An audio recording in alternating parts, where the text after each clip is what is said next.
Capítulo 5. Raíssa Mendonça estava ansiosa para seguir rumo ao seu destino, e o dia chegou. Era uma segunda-feira de frio e dilúvio em São Paulo, e o voo estava marcado para as 17 horas. Ela não comeu praticamente nada, tamanha era sua ansiedade e nervosismo. Ingeriu apenas um copo médio de suco de laranja e uma banda de maçã, sua fruta predileta. Era sua primeira viagem internacional, e o frio na barriga era inevitável. Sentada no banco do carona do carro de luxo de Otávio Roberto, com um casal de amigos dele, no banco traseiro, o trajeto até o Aeroporto Internacional de São Paulo, em Guarulhos, foi em meio à conversa sobre um tema que todos a bordo dominavam, exceto ela: as viagens internacionais. Otávio Roberto falava em retornar a Paris o mais rápido possível para jogar golfe com os amigos franceses, mergulhar pela 15ª vez com golfinhos, tubarões e arraias-mantas em Belize, no nordeste da América Central. E o casal contava maravilhas da mais recente viagem a Los Angeles, nos Estados Unidos, e dos passeios inesquecíveis à Noruega e ao Chile, onde gostavam de visitar o Parque Nacional Torres del Paine. Raíssa parecia nem ali estar. Por um momento, relembrou toda a sua trajetória. Enquanto fitava os olhos na chuva grossa que banhava as longas avenidas de São Paulo, o pensamento voou longe e aterrissou na calmaria do simples Pedro do Rosário, na pobre residência onde ela cresceu e viveu os momentos mais felizes de sua vida. Correndo livre e solta pelas beiradas dos rios, jogando-se dentro deles e escalando com desenvoltura as árvores, que lhe proporcionavam os mais deliciosos e saudáveis frutos. É isso que você quer mesmo? Indagou Otávio Roberto. Sim, pois sinto que tudo será mais fácil na Espanha, e lá eu poderia encontrar a felicidade, mesmo deixando para trás tudo o que vivi até aqui, a minha família, os meus amigos e as minhas realizações profissionais. É uma aventura que pode dar certo, Otávio. Minha amiga está me aguardando e me deu certeza que terei um emprego fixo e receberei 5.000 euros por mês, respondeu. Se você tem uma pessoa de confiança lá e vai com essas informações, acredito que a sorte está do seu lado, continuou Otávio Roberto. Foram 17 horas e 27 minutos de viagem até Barcelona, via Holanda, para que não tivesse problemas com a Polícia Internacional. Quando desceu da aeronave no aeroporto El Prat, o mais importante da região da Catalunha e o segundo mais badalado daquele país, ela sentiu um frio assustador como nunca experimentara antes. Os lábios tremiam e era como se estivesse nua, embora totalmente agasalhada. No caminho até a sala de desembarque, cruzou com pessoas de diferentes nacionalidades, conversando nas mais diferentes línguas, e ficou encantada com a beleza dos europeus. O aeroporto era deslumbrante, organizado e ultramoderno. Sobre o nível do mar, El Prat é rodeado dos espaços naturais do delta do rio Llobregat e dispõe de 3 pistas e 2 terminais de passageiros, um centro de carga aérea e um terminal empresarial, sendo o maior em tamanho e tráfego da Catalunha. Mas não é que ela veio mesmo? Era a voz rouca e carregada de Loren Albuquerque, a transexual pernambucana sem papas na língua e que conheceu Dorivaldo ainda na época do partido. Depois ela foi morar em São Paulo, onde fazia programas para se sustentar. Loira, alta e muito bem cuidada, usava roupas extravagantes, mas andava sempre muito bem vestida. Conhecia Barcelona de cabeça para baixo, pois lá fez muitas amizades e residiu em diversos bairros, embora tenha conquistado suas posses com o seu próprio esforço e trabalho. Raíssa simplesmente não acreditou que pisava em um dos países mais desejados do mundo. Vizinha de Portugal, não somente no mapa, mas também na história e na cultura, a Espanha atrai dezenas de milhões de viajantes por ano, pelo maciço investimento no setor turístico, abundância e variedade de atrações históricas de todas as épocas, pela vida cultural riquíssima e pelo próprio estilo de vida espanhol, um pouco diferente em cada região ou grande cidade, como Madrid, Sevilha ou Barcelona.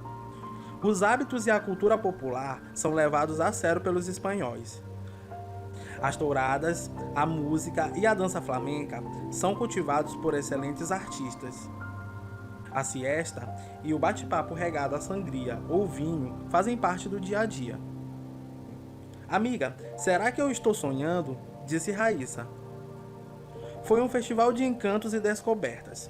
Barcelona revelou-se um lugar esplendoroso aos olhos da nordestina. Deslumbrada com tudo o que via, as feições da cidade eram tão marcantes e únicas que a impressionavam. Boa parte dessa impressão poderosa que Barcelona causa, na verdade é fruto da criatividade e ousadia de arquitetos como Gaudí e Domènech e Montaner. Autores de ícones extravagantes como a Casa de Milà e o Palácio da Música Catalã, respectivamente. Negligenciada por décadas, a orla marítima, surpreendente com agradáveis praias e múltiplas opções culturais de Portugal. Outro polo de lazer é Montjuïc, que abriga museus, o castelo e várias instalações olímpicas dos Jogos de 1992, como o belo estádio e o Palau Saint-Jordi. Lauren Albuquerque, a bordo de um carro de luxo com chofer, acomodou a amiga e seguiu até o endereço onde ela se hospedaria. A paisagem, a cada virada de esquina, era inacreditável aos olhos da nordestina. De vez em quando, Lauren dava algumas coordenadas ao chofer, com cabelos escovados e brilhantes e elegantemente vestido com um terno azul turquesa. Na verdade, o motorista seguia orientações para alongar o trajeto, de maneira que a convidada pudesse apreciar as belezas da cidade. Tão logo alcançou a Avenida Diagonal, com a Rua Badajoz, Raíssa ficou impactada ao se deparar com a Torre Agbar, um dos arranha-céus mais importantes e representativos de Barcelona. O prédio, com 34 andares e 145 metros de altura, brilhava como neon, e ela abriu a boca de admiração e espanto. Eram mais de 4.500 dispositivos luminosos projetando imagens em toda a fachada. Na mesma hora, a cabeleireira lembrou-se dos sonhos que lhe faziam se levantar no meio da noite. Sorrindo de felicidade, depois de mais de 1 hora de passeio, o motorista parou o carro. Seja muito bem-vinda à capital dos encantos, minha querida, disse Alejandrina Alvarez, uma espanhola com voz de dubladora e que se trajava sempre com roupas vermelhas, porque dizia que as escolhas refletiam a personalidade. Branca, ruiva e usando maquiagem carregada, Alejandrina realmente tinha personalidade. À primeira vista, dava para perceber que se tratava de uma mulher valente, segura, de olhar altivo, mas que sabia dosar cada palavra que pronunciava. Era observadora e extremamente calculista. Analisou Raíssa dos pés à cabeça e, olhando para Lauren Albuquerque, fez um sinal de aprovação. Fique à vontade. Amanhã mesmo pedirei a Juanito que lhe faça a corte e o conduza a um passeio inesquecível por Barcelona. Frisou a mulher com uma voz e uma firmeza de dar inveja a qualquer atriz de cinema.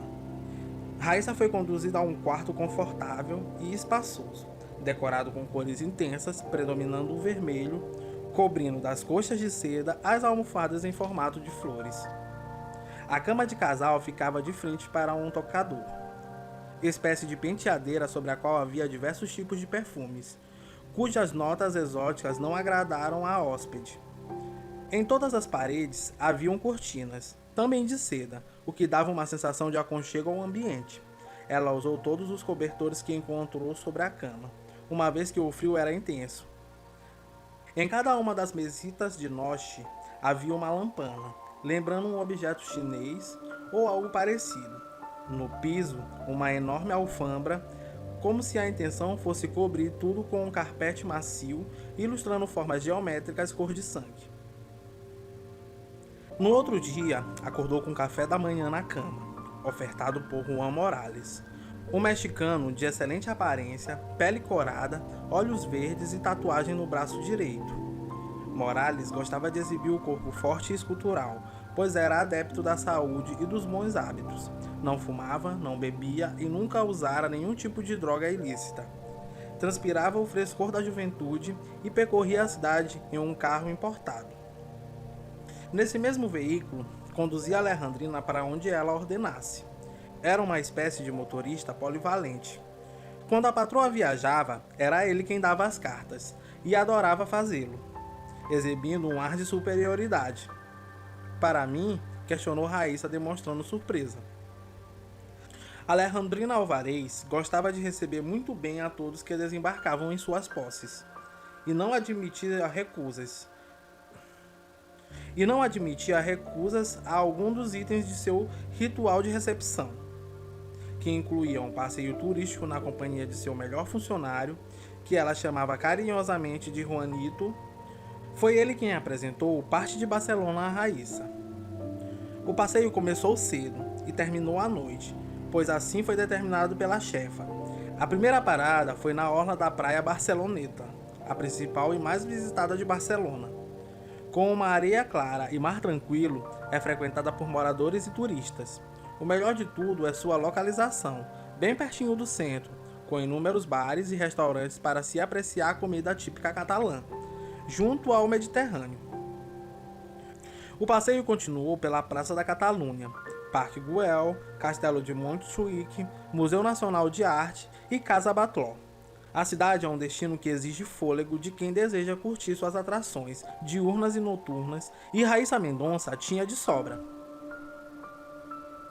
A noite da capital da Catalunha, aliás, é considerada uma das mais famosas e animadas da Europa, com opções para todos os gostos. À medida que as novidades iam surgindo, o passeio ia ficando mais divertido e a brasileira cada vez mais deslumbrada com tanta beleza. Passear por uma das mais desejadas cidades do mundo a bordo de um carro de luxo, sendo conduzido por um jovem bonito e cortês, era como um sonho que ela nunca imaginara e por isso, em pensamento, rezava para que aquele dia não findasse. Aquela experiência era ainda mais marcante do que as imagens que a perseguiam em sonho. Mesmo não compreendendo tudo o que Juan falava, ele se esforçando para pronunciar algumas palavras em portunhol, Raíssa demonstrava encanto e para tudo apontava, na intenção de que Juan tecesse algum comentário. Quando a noite caiu, os dois estacionaram em um restaurante e de lá seguiram para uma boate, onde ele encontrou seu grupo de amigos, entre belos rapazes e lindas moças perfumadas. A música era alta e por essa razão os frequentadores falavam quase gritando. Raíssa, claro, não compreendeu nenhuma palavra, mas todos a cumprimentaram muito educadamente, não expressando qualquer sinal de desconfiança em relação à sua aparência. Ofereceram-na uma bebida e ela entrou na onda. Juan, por sua vez, tomou apenas água, mas sempre exibindo um largo sorriso, revelando sua plena satisfação de ali estar, como se estivesse em um ambiente onde se sentia à vontade e perfeitamente confortável. Em razão do agradável passeio, o mexicano recebeu as melhores notas de Raíssa, ganhando sua simpatia logo de cara. No outro dia, a hóspede agradeceu a Alejandrina e prometeu que retribuiria a gentileza quando ela aportasse no Brasil. Encantada, passou 2 dias sonhando com o passeio e convicta de que sua sorte havia chegado. No entanto, como em um passe de mágica, as cortinas da realidade foram abertas rapidamente e a ficha caiu quando começou a perceber que tudo não passava de uma armadilha da máfia de mulheres e travestis, da qual Lauren Albuquerque já fazia parte e indicara a amiga com mais intenções. Na verdade, tratava-se de uma boate onde lá mesmo residiam garotas, travestis e garotos de programa.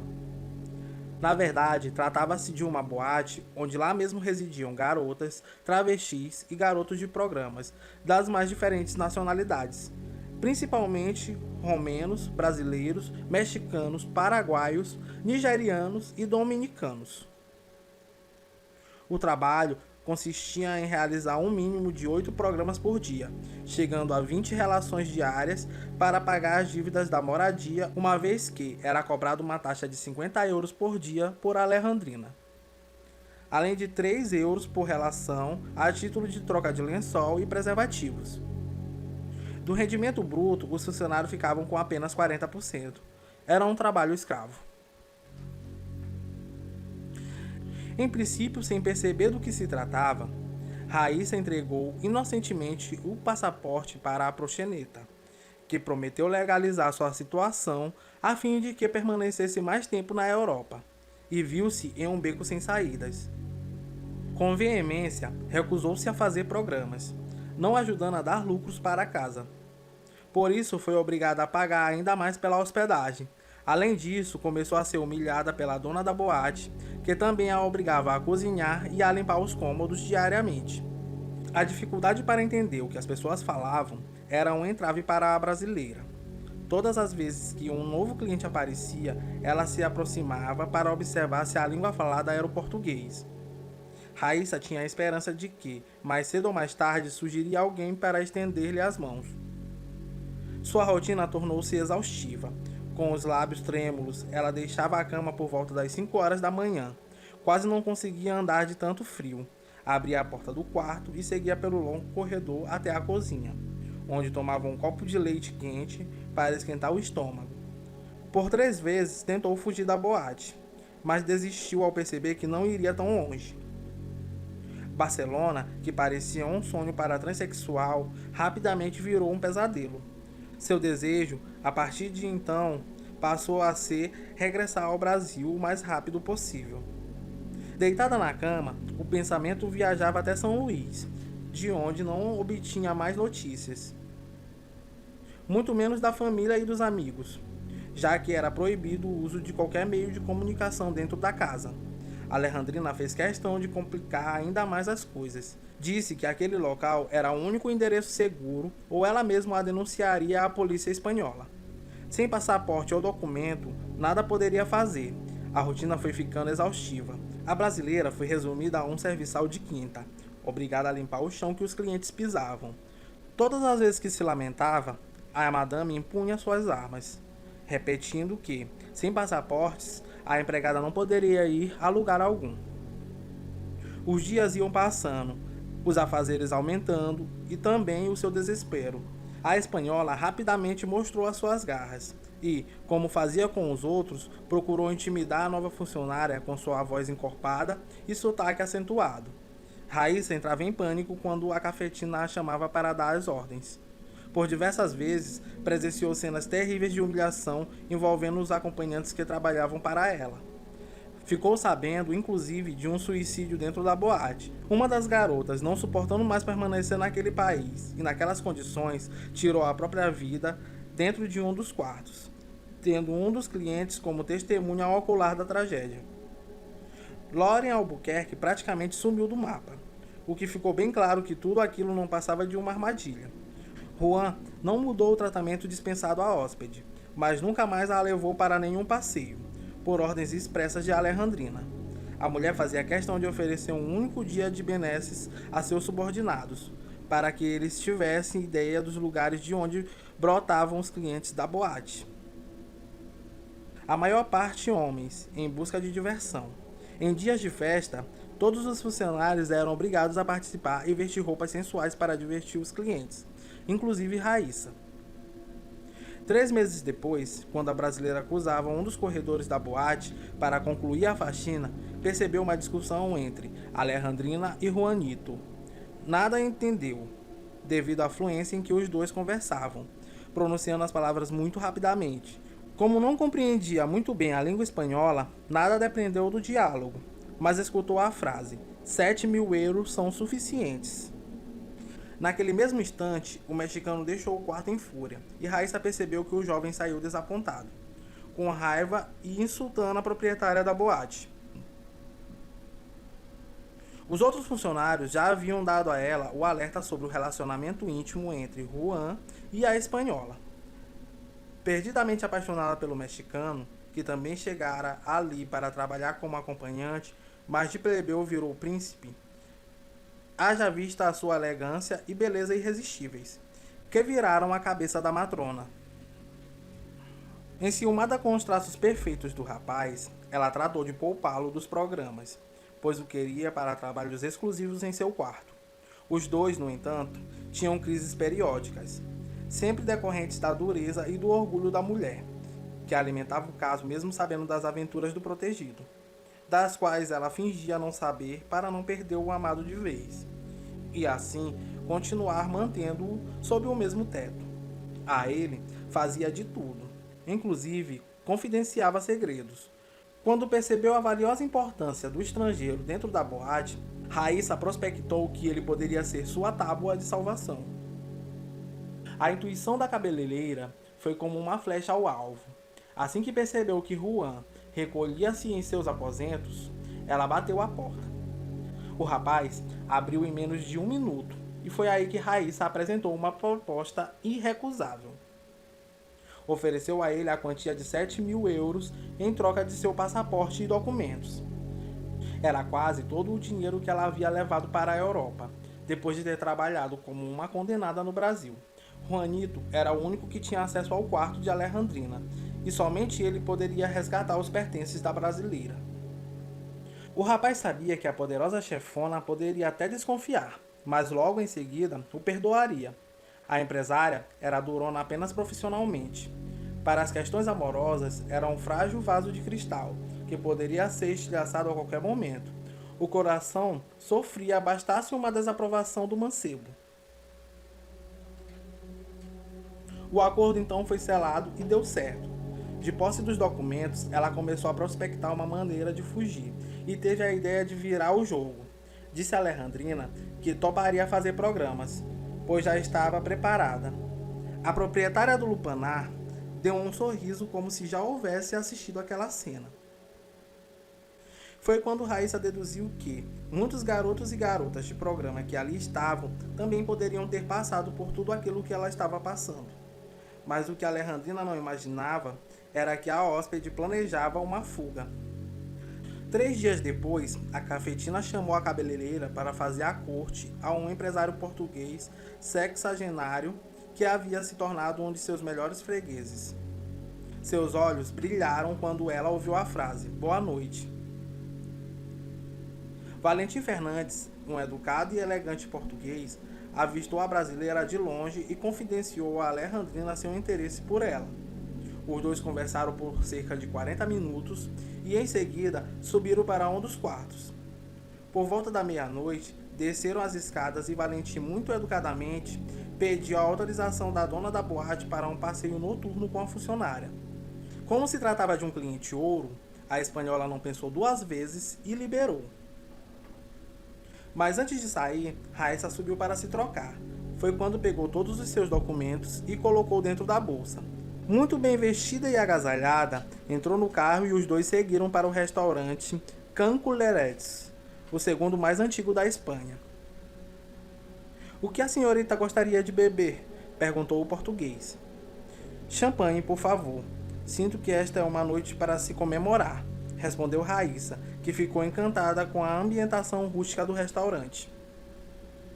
O alegre falante português não fez indagações sobre a vida da transexual no Brasil, apenas quis saber de suas preferências e perguntou se ela estava gostando da vida na Espanha. Raíssa contou 1000 maravilhas, pois ele não poderia perceber que ela era uma escrava da máfia espanhola e que estava a 2 passos da liberdade.